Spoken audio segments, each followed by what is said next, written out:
Com esta expressão, quem reza pede não somente para não ser abandonado no tempo da tentação, mas suplica de ser livre do mal.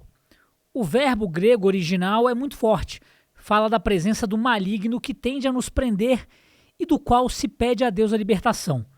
O apóstolo Pedro diz que o maligno, ou o diabo, está ao redor de nós como um leão furioso para nos devorar, e nós pedimos a Deus para nos livrar. Oremos. A oração do Pai Nosso tem a sua origem nas Sagradas Escrituras. Embora as palavras exatas possam variar nas versões de São Mateus e São Lucas, a estrutura geral da oração permanece consistente. O Evangelho de São Mateus apresenta o Pai Nosso como parte do Sermão da Montanha, no qual Jesus ensina a seus discípulos sobre diversos aspectos da vida espiritual. Nesse sentido, ele instrui seus discípulos sobre como orar de maneira significativa e autêntica, sem repetições vazias de sentido.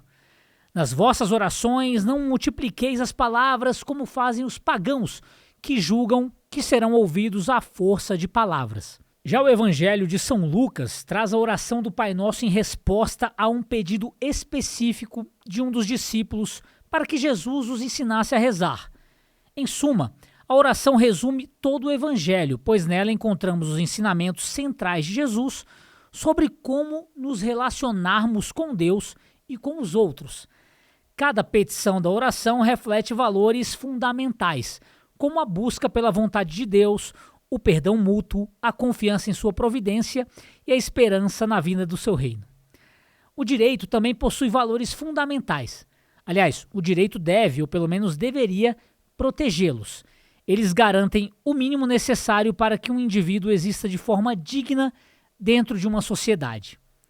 Aliás, nós merecemos dignidade e informação de verdade. Isso você encontra na Gazeta do Povo. Por R$ 1,90 por mês nos 6 primeiros meses, você tem acesso ilimitado aos nossos conteúdos. Então clique no link e assine. Viver de forma digna é o básico, mas existe o indigno, aquele que não é digno, que não merece confiança. Alexandre de Moraes nasceu no dia 13 de dezembro de 1968 e tem, portanto, 55 anos. Isso garante ao ministro mais 20 anos de Supremo Tribunal Federal, mas o fim está mais perto do que se imagina. Assim como o apóstolo Pedro negou a Jesus, o presidente do Senado Federal, Rodrigo Pacheco, tem se negado a aceitar pedidos de impeachment contra o homem que tem praticado atos malignos.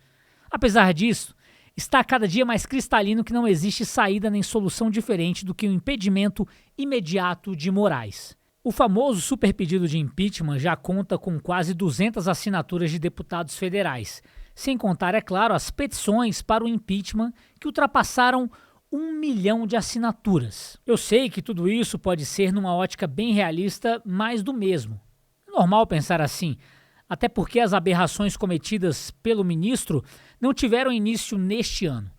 Moraes não apenas flerta com as irregularidades, ele ostenta dia sim dia também o que tem como maior defeito e maior qualidade: o poder para cometer injustiças.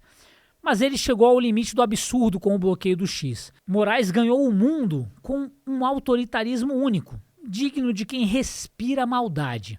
Moraes destrói famílias, destroça leis e enterra a Constituição, censura jornais, redes sociais e diz o que cada um pode ou não falar sob o pretexto de estar defendendo a liberdade de expressão. Ele silencia vidas, detesta o ser humano, é o mal e a mentira.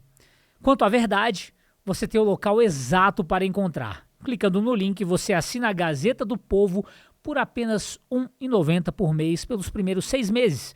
Acesso ilimitado ao melhor jornal do país. A Bíblia diz que o diabo é o pai da mentira e que todos que estão cegos pela mentira são seus filhos. No livro de João, Jesus explicou um pouco sobre o caráter do diabo. Diz que ele é homicida e seu propósito é nos destruir.